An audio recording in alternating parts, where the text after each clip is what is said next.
fact that our players bounced back after a difficult game the previous week, and so that was very gratifying. I thought they played well. There's always a few things that you would like to do over again, but in general, all three phases of football, offense, defense, special teams, added to the win. So we're going to face a two-game road trip here coming up, and obviously that's challenging. Eastern had a bye week this past week, so that adds to the challenge. Brings into play our no limits phrase, and so we'll obviously get ready to undertake that all.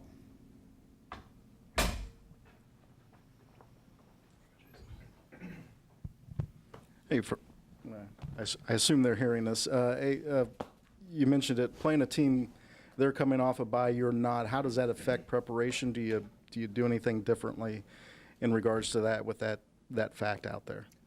No, not really. The thing that added to it, we had a big recruiting weekend. We had 9 official visits in this weekend, and so most of those guys left this morning with their families, and so it was a busy weekend along those lines. So we weren't able to have a normal Sunday in terms of preparation. So we're playing catch-up right now, and we think that we did a lot of work this summer on Eastern, knowing that this was going to be the case. So we feel like we have the opportunity to be well prepared. Coach, yeah, after the game, Coach David Beatty, he mentioned how well you guys worked. The 2-quarterback system started working, and Maxwell came in. I guess, why do you think that 2-quarterback system has worked so well for you guys to start the season? Well, they're both good quarterbacks. I think if you have guys that are good players, the system has a chance to work. Quentin obviously had time in our system the previous year, played in a lot of games, did a lot of good things. Nathan showed himself very well this spring, very well this fall, very well in the first couple games that he had a chance to play in. So they both have done good things, and so we'll continue with that system some. Maybe it's a little bit like the running back system we're using right now. We have 3 running backs that are getting a lot of playing time. That limits AJ snaps a little bit, Dorian snaps a little bit, but they're feeling pretty fresh at this point. And so hopefully the kind of rotation we're having will have a chance to keep guys maybe a little bit healthier as you go down the stretch of the conference race here. Now, in saying that, if one guy's hot, we're going to go with the guy, whether that's at the quarterback position, whether that's at the running back position. It makes no difference. Coach, Mac play starting early this season. I think the last time you opened up early was 2014-15 against Kent State. That was a Week 1 win. That time, sorry, the whole microphone thing. Does that add a little something else that you don't get that extra week before you have to start just jumping right into Mac? It's the way it is in scheduling, and obviously Eastern has the same setup. We've got 3 games under our belt. They've got 2 games under our belt. What does that mean? We're not sure. Sometimes it plays in your advantage, sometimes it doesn't. Same with the off week. Sometimes my feeling is those off weeks can play into your hand very well, especially if you're trying to recover from bumps and bruises with your team, and you got a conference game that you're able to really zero in on. That extra week can help, but there are times when it doesn't help. They're 2-0. They had great momentum. And so will that carry over? Most likely it will. Most likely it does. But you just never know until you line up and play the game with all those kind of matchups coming into play. What stood out to you about their win against Rutgers? They were very physical, and I thought they were so in all phases of the game. And I've said it 100 times probably in this program. If you're a very physical football team, you always have a chance when you line up, you know. And so they're very physical. They've got talent along with that, and so that makes them especially dangerous. So you know, their quarterback can hurt you both running and throwing. He's really good at both. You know, their receivers make great catches. They're very big into back shoulder throws, and then building some passing schemes off of the back shoulder throws, and they get a lot of reps on that. And they get good at it. Their running game, they got big backs. You know, their starter's 220. The other two guys are listed at 210. So you know, you pair that with their offensive line that's big and physical, and you have yourself an offense. You know, same thing with them on defense. They're very big inside, 320 and 325. That's a lot of weight to try to move around. You know, and their rush ends have got really good size, good height, and good weight. And so they're not an easy team to just displace, move around, and so that's a lot of times will slow down the running game. And you know, they're good in the secondary. They're good at the linebacker spots. And if you look at you know, their stats, you can see that all comes into play. You know, Quentin was banged up last game at linebacker, but he still played, and Chad was out. So what are the status of those two guys, and how important are they going to be this Saturday in stopping those big backs like you just mentioned? Mm-hmm. Well, Quentin is certainly no worse than what he was at this time the previous week, so we expect that Quentin will be ready to play. You know, we'll have to be careful with how he practices this week. Chad should be cleared and ready to practice and play in the game. So in that respect, we'll be healthier than what we were at the linebacker spot. But I will say that, you know, our young guys that came in and played well. We're real pleased with their play. You talked about how well the two quarterback system's gone so far, but that rolling with a hot hand is something you do as well. With Rourke having not turned it over yet, leading a high volume of scoring drives, is there something else you're looking for from him to make him that steady starter? Well, he will start in this game, and yeah, he's done a lot of good things. There's no question about it. But so is Quentin, and you know, sometimes you look at interceptions or turnovers, and it's not necessarily the true fault of the one guy, you know, and so he's played really well at times. You know, there's been a short time there where he wasn't playing so well, you know, not a lot of plays, but a short time there. So we've got a lot of confidence in him, and so we're prepared to play the guy that's playing extremely well. And we're hoping that it continues, that we have two quarterbacks that play really well. That makes things easy on us. Just a follow-up to that, is it easier since Quentin's been in the system, obviously started quite a few games last year, to sort of trust him and keep giving him some opportunities, whereas Rourke hasn't been here quite as long, maybe, you know? Yeah, but Nathan built his trust up, and we've got trust in him, or else we wouldn't have gotten him in that first ball game in the first half like we did. You know, we'd have waited till the game was put away, which we didn't do. He came in and you know, played when the game wasn't put away, and then you know, starting a game and see him respond to the way he played after starting a game last week, you know, gives us great encouragement with him. But Quentin has responded well, came back off of not starting this past game, and did an excellent job when his time came. So we're pleased with the play of both guys.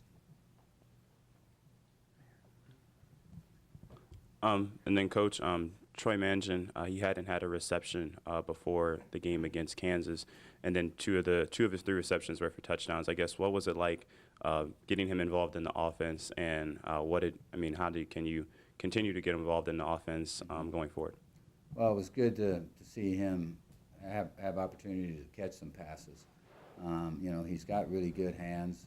He's a good all-around football player for us, and you want to use his talents. You know, it just so happened that when you draw plays up, you know, we felt we had some good things ready from the tight end position to use, especially as we got down into the red zone.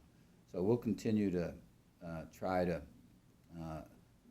move the ball around a little bit. And in saying that, it makes sense to do it because I think we've got talented receivers, and that's really across the board with that receiving crew. So it's very easy to look at ways to try to get different guys the ball, and versus having maybe one guy that stands out and you know you're going to try to get him the ball. They know you're trying to get him the ball. The people in the stands know you're going to try to get him the ball. It makes it a little easier when you've got an array of receivers that are capable of making big plays. Do you have any update on, speaking of wide receivers, Poppy White, Cameron Odom, both guys unable to finish Saturday? Anything new with either of those guys that you can tell us? Yeah, Poppy will not play in this game. Cameron, I think, is going to play in the game, but we'll know a little bit more as we go through the early part of the week here. You also mentioned red zone offense. You guys are 14 of 15 red zone possessions equaling touchdowns. I think you've got 22 trips inside the opponent's 40. You've gotten points on all but 2 of those possessions.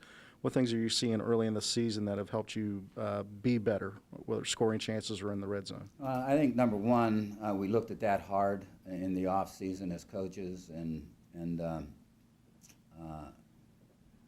you know, we're not satisfied with what we were getting done on really both sides of the ball inside the red zone, and so we laid out some plans to get some things done in a manner that's going to give us a better chance. You know, number one, taking some chances when it becomes 4th down. You know, we haven't had a lot of opportunities to do that in those 14 to 15, but there was a couple. You know, and so that all kind of adds up. We've spent time on it in practice. You know, we take the ball down in the red zone and drill that pretty good, and then the quality of players you got on offense can make a difference in how well you do in the red zone. And this year's group so far has played pretty well offensively. Do you feel like that physical edge you guys tried to develop with the offensive line through camp, has that played a part in that as well? Yeah, it has, because we've played some pretty stout defensive guys. If you know, Kansas, you know, their inside, one of their inside guys was really a good player. They had their All-American at rush end. You know, their linebackers could run. They were physical. You don't move the ball and put points on the board unless you're physical up front. You know, and that goes for the running game or the passing game. And so I like so far what these guys have what they've gotten accomplished. You know, it doesn't show every play. You know, when you have a physical group of linemen, it doesn't show every play, but usually as the game goes on, you can start to see, you know, your offense start to get a little bit more done and usually that comes from pounding people down a little bit.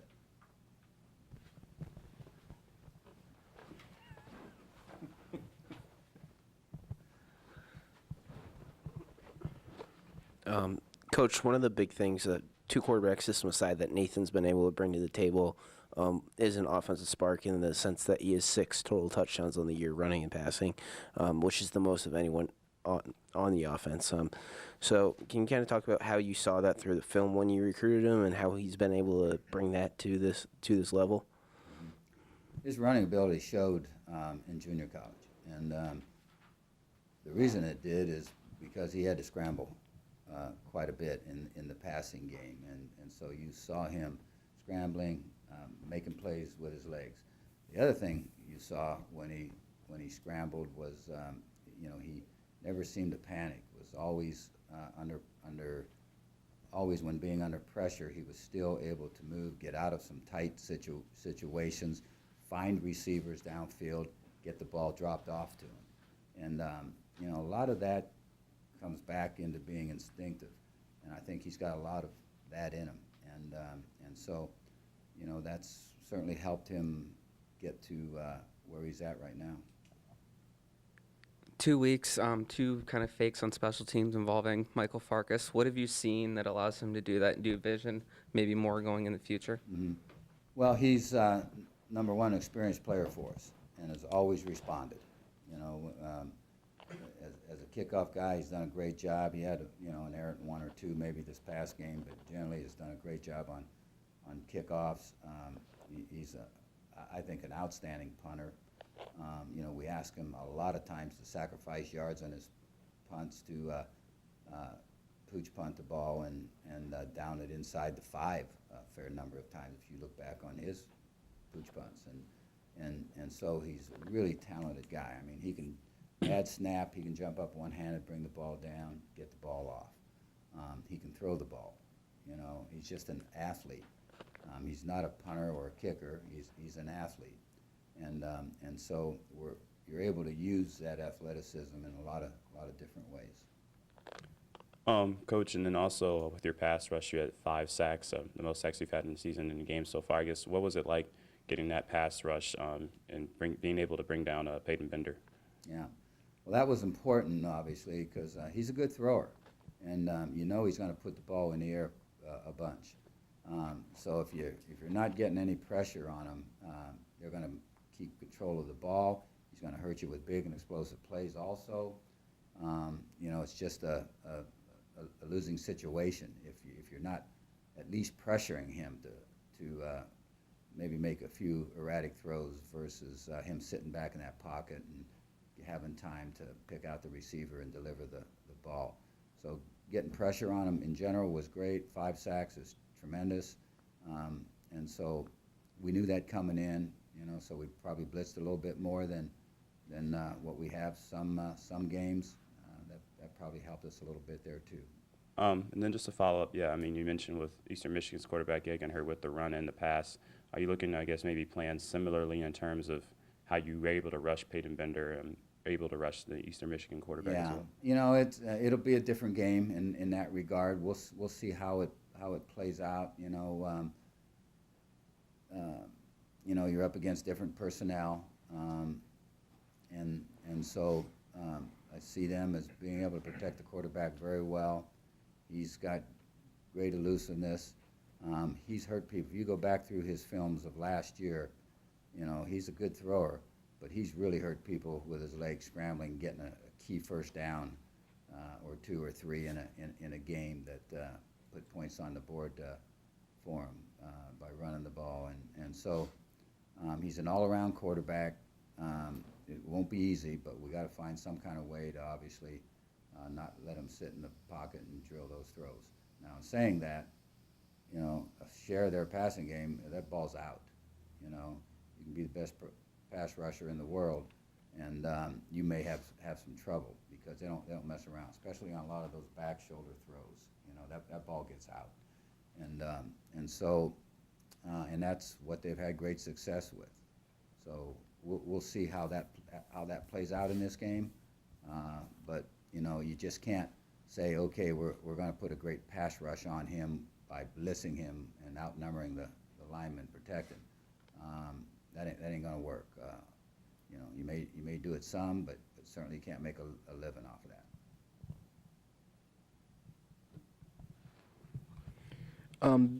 How has Brad Ellis held up at corner so far through 3 games? What are your impressions early on of what he's been about this year? I think he's had a good start to the season. He's been hampered a little bit. He's not been 100% in a couple of these games, and so, you know, you put that in with the fact that you know, that he's covering guys one-on-one out there an awful lot. I've been real pleased with him. You know, he had a really good year last year, and I think, you know, we can get him totally healthy. He'll play really well.